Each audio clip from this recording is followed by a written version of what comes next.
everybody, this is Tracy Chen and welcome back to my channel. Today's video, we're going to talk about the occupation early childhood teaching and whether it's good for permanent residency.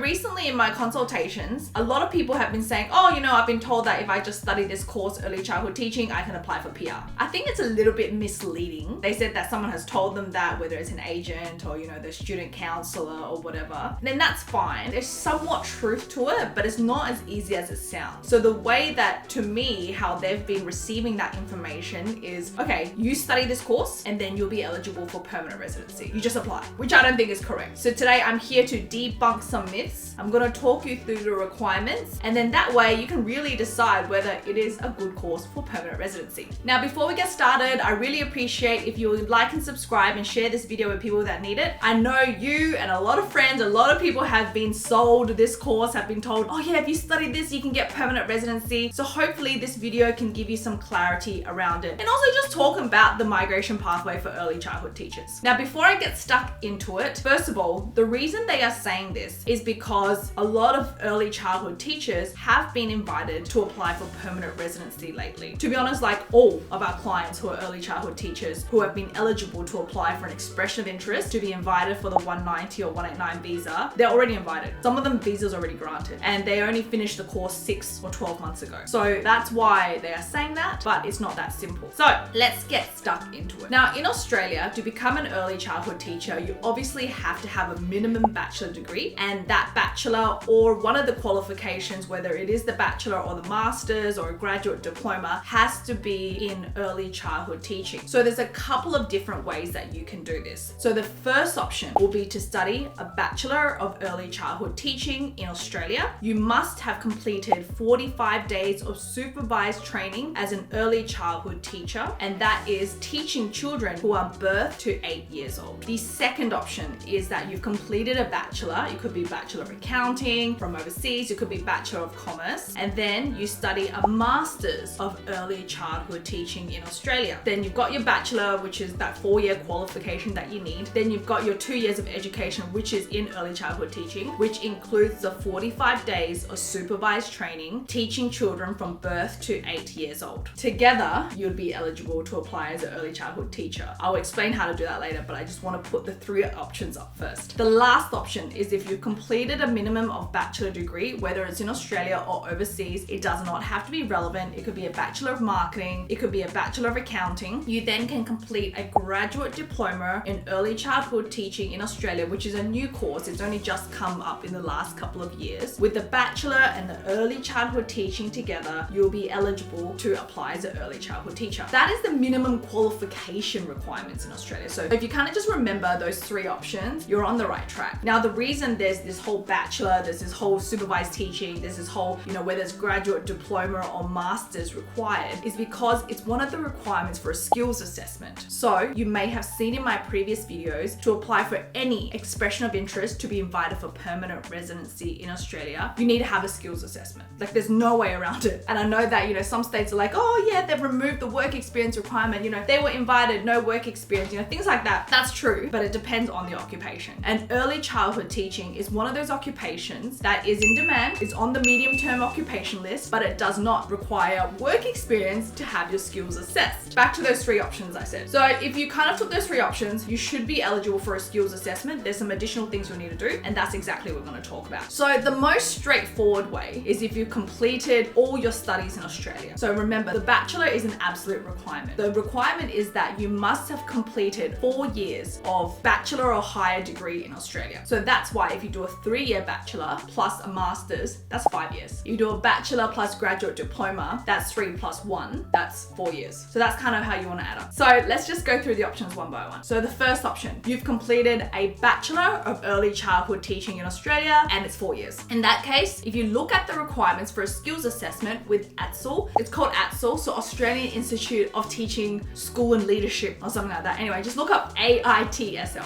Then when you're on the website, you pull out the document that has skills assessment requirements for early childhood teacher. And so if you've taken the first option, the bachelor degree, which is 4 years, then you will see you're eligible for a skills assessment. There's not much you need to do. The key is that you must have completed the 45 days of supervised training within that bachelor degree. The second option is if you've completed a Bachelor of Accounting in Australia, then you move on to study a Masters of Childhood Teaching in Australia. Together, that's 5 years of study. That is bachelor degree or higher. That's all in Australia. So as long as you've done the 45 days of supervised training in your Masters of Early Childhood Teaching, you'll be eligible to apply for a skills assessment. Another combination will be if you completed your Bachelor of Accounting, 3-year degree in Australia, plus a 1-year graduate diploma in early childhood teaching. That together equals 4 years of bachelor degree or higher in Australia, and therefore you'll be eligible to apply for a skills assessment as long as you did the 45 days of supervised teaching in Australia with children that are birthed to 8 years old. The first two options I gave you are quite popular, and you might be like, okay, that's me, I can apply for a skills assessment. I will link the PDF in the comments below, so please refer to it yourself and have a read. Don't take my word on it. I'm just giving some general guidelines only now. So the next popular combination would be some people have completed a bachelor overseas already. They come to Australia to do a master's. So you may have come to Australia and you do a master's of early childhood teaching. Then that way you have a 3-year degree overseas plus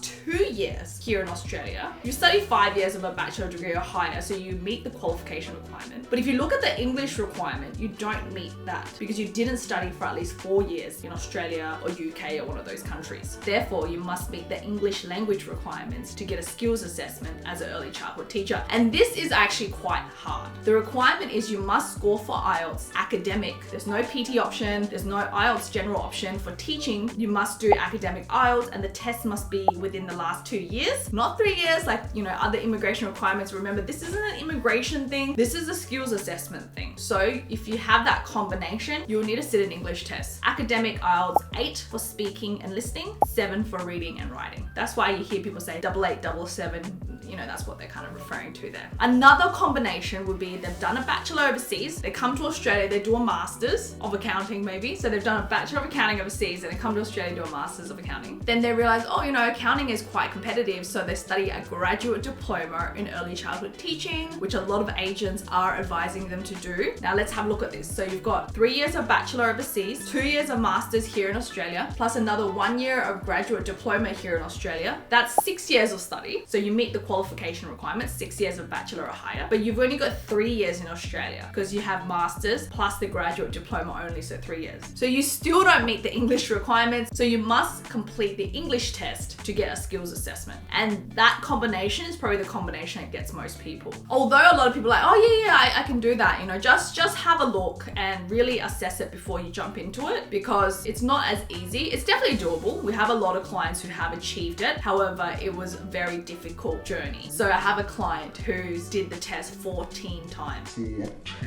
times. So she did a master's here in Australia, a graduate diploma in early childhood teaching, and so she had to meet the English requirements to get a skills assessment. And yeah, it took her 14 times. You do the maths. One test is $400. How much is that? 14 times 400. 14 times like $7,000, $8,000 or something. Am I doing that right? No. Anyway, so there's something for you to strongly consider. So whenever, someone recommends that course to you, whether you're friends or someone professional, just be very wary of the requirements. So that is the biggest hurdle. When people ask me, how many points do I need, all of that, I say to them that isn't your biggest hurdle. A lot of the times I tell them the biggest hurdle is the English requirements. Now, if you have the 4 years of higher education study in Australia, easy. You just apply. You don't need to do an English test for skills assessment purposes. So that's that. Now, once you get the skills assessment, you're not out of the woods yet, right? You don't just apply directly for PR and you just get granted. You still have to apply to be invited. So you still have to undergo the whole points test. You still have to do the whole expression of interest and wait for an invitation. So the real benefit here is that early childhood teaching is in demand in Australia. So Victoria announced a couple years ago, they have this new project. They're building all these new schools and they're putting billions of dollars into early childhood teaching and, reducing the age and all of that. So yes, it's in demand. And we look at that our recent invitations, our early childhood teachers were invited at 65 points, 70 points for 189 and 190 visa. So in that sense, it's good, but you still need to get the English test done. You still need to lodge your expression of interest. You still need to meet the state nomination requirements if you're going for 190. Now, depending on the state, you need to look there. So in Western Australia, there's certain requirements. In Victoria, there's certain requirements. In New South Wales, there's certain requirements. So you still have to meet them. Like in Queensland, for example, you need to meet the minimum points requirement. There's lots of things to consider there. And people are just like, oh, okay, well, my friend got invited at 65 points, so I can just apply with that. I would never tell anybody, okay, cool, just go get 65 points and we'll launch your application. Because we have a lot of clients, I kind of know what the competition is. And a lot of our early childhood teachers are sitting around 75, 80, 85 points. So you want to aim for that as well. So that might require you having to do an English test and getting superior PTE 79 each.